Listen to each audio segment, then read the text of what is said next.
லைஃப்பில் நீங்கள் சந்தோஷமாக இல்லையா? அப்போ கண்டிப்பாக நீங்கள் உங்கள் பேரண்ட்ஸ்க்காக தான் வாழ்ந்துட்டுருக்கீங்க. உங்களுக்காக நீங்கள் வாழுங்க. அப்போ தான் உங்களுக்கு சந்தோஷம்னா என்னன்னு முதல் தெரியும். ரெண்டாவது விஷயம், உங்களுக்காக நீங்கள் வாழும்போது கோல் ஓரியன்டாக வாழாதீங்க. ஏன்னா கோல் போஸ்ட் மாறிக்கிட்டே இருக்கும். ஸோ அந்த ப்ராசஸை மட்டும் என்ஜாய் பண்ணுங்கள். அப்போ தான் உங்களுக்கு உண்மையான சந்தோஷம்னா என்னன்னு புரியும். இதை மிஸ்டர் அண்ட் மிஸ்ஸஸ் மாகி படத்தில் ரொம்ப அழகாக சொல்லியிருக்காங்க. அந்த படத்தோட திரை விமர்சனம் தான் இப்போ பார்க்க போகிறோம்.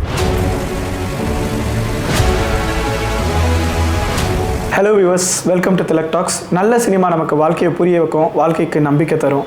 நிறைய திரைப்படங்களை பார்ப்போம். இப்போ இந்த திரை விமர்சனத்தை பார்ப்போம். Mr and Mrs Mahi. இது ஒரு புது ஹிந்தி படம். Hero Rajkummar Rao, heroine Janhvi Kapoor, director Sharan Sharma. இப்போ இந்த படத்தோட கதையை ஷார்ட்டாக பார்ப்போம். ஹீரோ வந்து ஒரு கிரிக்கெட்டராக இருக்காரு. பல வருஷமாக வந்து இந்தியன் டீமுக்கு செலக்ட் ஆகிறதுக்காக விளையாடிட்டு இருக்காரு. ஆனால் அவரால் செலக்ட் ஆக முடியல. ஹீரோட அப்பா வந்து ஒரு ஸ்போர்ட்ஸ் ஷாப் வச்சிருக்காரு. ஹீரோட அப்பா என்ன சொல்கிறாருன்னா, நீ வந்து ஒரு ஃபெயிலியரு, இதுக்கு மேலே நீ வந்து கிரிக்கெட் விளையாடி டைமை வேஸ்ட் பண்ணாத, நீ வந்து என் கடையை வந்து பார்த்துக்கோ அப்படின்றாரு. ஹீரோவும் வேறு வழியே இல்லாமல் அவரோட கிரிக்கெட் ட்ரீமை குவிட் பண்ணிவிட்டு அவரோட ஸ்போர்ட்ஸ் ஷாப்பை பார்த்துட்டு இருக்காரு. இப்போ ஹீரோட ஃபேமிலி வந்து ஹீரோக்கு வந்து கல்யாணம் பண்ணி வச்சிடறாங்க. யாரை கல்யாணம் பண்ணி வைக்கிறாங்க பார்த்தீங்கன்னா ஜான்வி கபூர். அவங்க வந்து ஒரு டாக்டரா இருக்காங்க. இவர் வந்து வேற ப்ரொஃபஷன்ல இருக்காரு, ஹீரோயினும் வேற ப்ரொஃபஷன்ல இருக்காங்க. இருந்தாலும் இவங்க லைஃபை ஸ்டார்ட் பண்றாங்க. லக்கிலி வந்து ஹீரோக்கு ஒரு விஷயம் தெரிய வருது, ஹீரோயினுக்கும் வந்து கிரிக்கெட் ரொம்ப பிடிக்குது. அவங்க மேட்ச் பார்க்குறத பார்க்குறாரு. ஸோ இதனால் என்ன பண்ணுறாரு, ஓகே ரெண்டு பேருக்குமே வந்து காமன் இன்ட்ரெஸ்ட் இருக்குது, கிரிக்கெட்டில் ரொம்ப பேஷன் இருக்குது அப்படின்ட்டு ஹீரோயினை வந்து கிரிக்கெட் மேட்ச் பார்க்கலாம் கூப்பிட்டு போகிறாரு. அதுக்கப்புறம் எப்போ பார்த்தாலும் இவங்க கிரிக்கெட் மேட்ச் பார்த்து இவங்க லைஃப்பை வந்து ரொம்ப சந்தோஷமாக ஸ்பெண்ட் பண்ணுறாங்க. இப்படியே போயிட்டு இருக்கும்போது ஒரு நாள் ஹீரோட அப்பா வந்து ஒரு பிரச்சனை இது ஹீரோ வந்து பயங்கரமாக திட்டிடுறாரு. நீ வந்து ஒரு ஃபெயிலியர், நீ எல்லாத்துலேயுமே ஃபெயிலியரு அப்படின்னு சொன்னதுனால ஹீரோயின் என்ன பண்ணுறாங்கன்னா, நீங்கள் ஏன் வந்து உங்கள் அப்பாவோட கடையில் இருக்கீங்க, நீங்கள் ஏன் உங்கள் கிரிக்கெட் கரியரை வந்து திருப்பியும் போய் ஆரம்பிக்கக்கூடாதுன்னு கேட்குறாங்க. ஹீரோவும் சரி ஓகே இது நல்ல ஐடியாவாக இருக்குது அப்படின்ட்டு அவர் போய் கிரிக்கெட் கரியரை ஸ்டார்ட் பண்ண போகிறாரு. அன்ஃபார்ச்சுனேட்லி அவரால் ஸ்டார்ட் பண்ண முடியல. ஏன்னா அவருக்கு ஃபார்மில் இல்லை.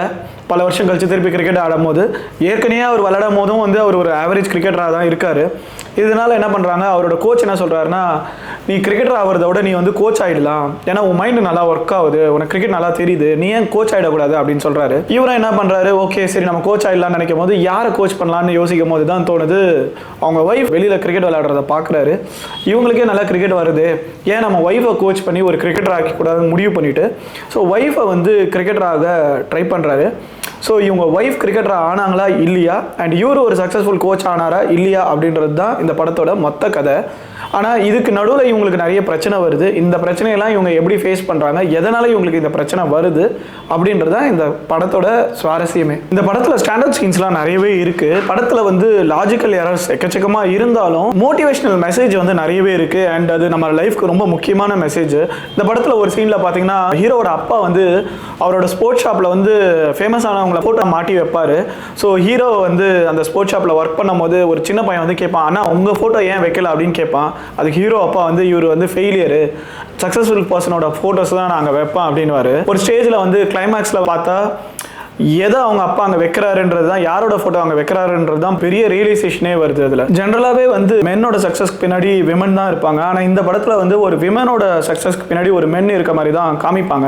ஆனால் அது கூட வந்து அவ்வளோ ஈஸியாக நடக்காதுன்றதுக்கு வந்து இந்த படத்துலேயே வந்து ஒரு பெஸ்ட் எக்ஸாம்பிளாக காமிப்பாங்க. ஹீரோவும் ஹீரோயினும் ஒரு சீனில் பேசிப்பாங்க. ஹீரோ வந்து ஹீரோயினுக்கு ஹெல்ப் பண்ணுறதை நிறுத்திடுவார். ஹீரோயினுக்கு ஹெல்ப் பண்ணுறதே வந்து அவரு ஃபேமஸ் ஆகணும்னு நினச்சி தான், அவரு வந்து ஃபர்ஸ்ட் கிரிக்கெட்டர் ஆகணும்னு நினைப்பார். அது முடியாத காரணத்தினால ஹீரோயினை வந்து கிரிக்கெட்டர் ஆனா அது மூலமா வர ஃபேமை வந்து இவர் யூஸ் பண்ணிக்கலாம் நினைப்பாரு. ஸோ அது ஹீரோயினுக்கு வந்து ரொம்ப கஷ்டமாயிடும். ஸோ அவர் வந்து ஹீரோயினுக்கு ஆக்சுவலா ஹெல்ப் பண்ணல, ஹீரோ வந்து செல்ஃபிஷா தான் ஒரு விஷயத்த பண்ணியிருக்காரு.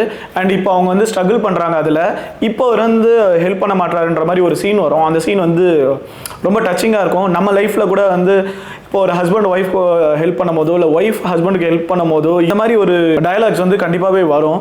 இந்த படத்தை பார்த்தீங்கன்னா உங்களுக்கு அதை ரியலைஸ் பண்ண முடியும். நீங்கள் இந்த படத்தோட ட்ராபேக் பார்த்தீங்கன்னா லாஜிக்கல் இஷ்யூஸ் தான் நிறைய. ஹீரோயின் பார்த்தீங்கன்னா சின்ன வயசில் கிரிக்கெட் விளையாடி இருப்பாங்க. அப்போவே அவங்க அப்பா அதை ஸ்டாப் பண்ணிட்டு நீ டாக்டர் படிக்கணும், சின்ன வயசுலேருந்தே வந்து கிரிக்கெட் விளையாடுறதே ஸ்டாப் பண்ணிடுவாங்க. ஆனால் ஹீரோயின் வந்து ஒர்க் பண்ணிட்டு இருக்கும்போது திடீர்னு ஒரு இடத்துல போய் ரோட்டில் வந்து பயங்கரமாக கிரிக்கெட் விளையாடுவாங்க.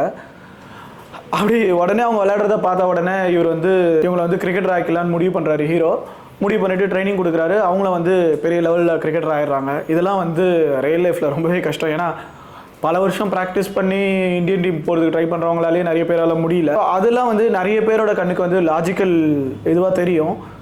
அதை லாஜிக்கல் இதுவாக பார்க்குறதோட ஒரு இம்பாசிபிள் டாஸ்க்கை கூட நம்ம பண்ண முடியும் நமக்கு வந்து ஒரு ஆஸ்பிரேஷன்ஸ் இருந்துச்சு, அந்த டிட்டர்மினேஷன்ஸ் இருந்துச்சு, அண்ட் நமக்கு ஒரு சப்போர்ட் இருந்துச்சுன்னா அது பாசிபிள்ன்றது தான் இந்த படத்தில் வந்து சொல்லியிருக்காங்க. ஸோ அதை ட்ராபேக்காக பார்க்கணுன்னா இது வந்து லாஜிக்கல் இஷ்யூன்னு சொல்லலாம். இந்த படத்தில் வந்து ஆக்டிங் அண்ட் பர்ஃபார்மன்ஸ் பார்த்தீங்கன்னா ஹீரோ ஹீரோயின் 2 பேருமே வந்து நல்லாவே பண்ணியிருக்காங்க. அண்ட் எஸ்பெஷலி ஜான்வி கபூர் வந்து இந்த படத்தில் ஆக்டிங் நல்லா பண்ணியிருக்காங்க. நமக்கு நிஜமாகவே இவங்களை அப்ரிஷியேட் பண்ணோம். அது கப்பல் சீனாக இருக்கட்டும், இல்லை வந்து அந்த கிரிக்கெட்டிங் சீன்ஸாக இருக்கட்டும், அந்த எமோஷன்ஸ் எல்லாம் வந்து ரொம்ப நல்லா எக்ஸ்ப்ரெஸ் பண்ணியிருக்காங்க.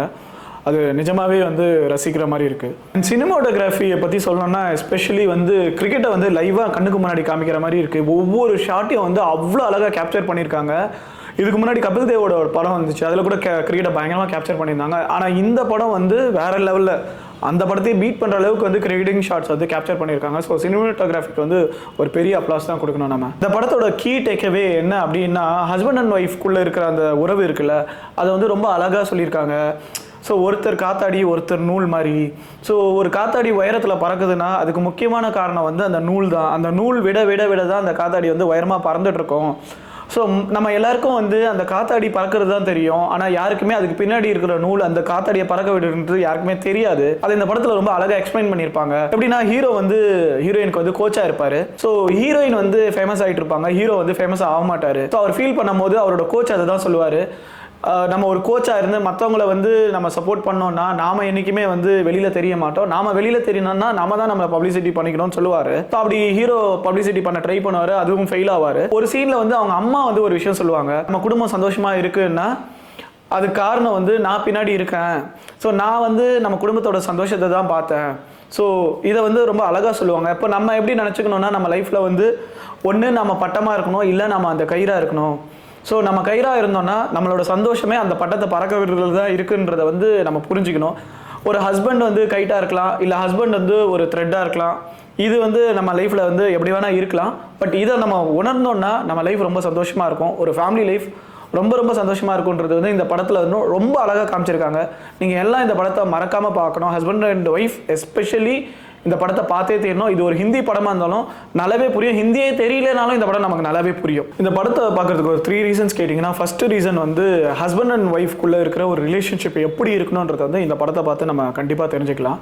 2வது ரீசன் பார்த்தீங்கன்னா, நம்ம சந்தோஷன்றது வந்து எதுன்றதை தெரிஞ்சுக்கணும்னா கண்டிப்பாக இந்த படத்தை பார்க்கணும். ஹீரோவோட அம்மா வந்து அழகாக வந்து ஹீரோக்கு சந்தோஷம்னா என்னன்றதை வந்து எக்ஸ்பிளைன் பண்ணியிருப்பாங்க. 3வது ரீசன் பார்த்தீங்கன்னா, ஒரு இம்பாசிபிள் டாஸ்க்கை கூட நம்ம வந்து அச்சீவ் பண்ண முடியும் அப்படின்றது இந்த படத்தை பார்த்தா தெரிஞ்சுக்கலாம். அண்ட் ஒரு கரியரை விட்டு இன்னொரு கரியர் நம்மளால் சக்ஸஸ்ஃபுல்லாக போக முடியும் அப்படின்றது வந்து நம்ம தெளிவாக இந்த படத்தை பார்த்து தெரிஞ்சுக்க முடியும். ஒரு கான்ஃபிடன்ஸ் கிடைக்கும். யாரா ட்ரை பண்ணணும்னு நினச்சாங்கன்னா அவங்களுக்கு இந்த படம் ஒரு கான்ஃபிடன்ஸாக அமையும்.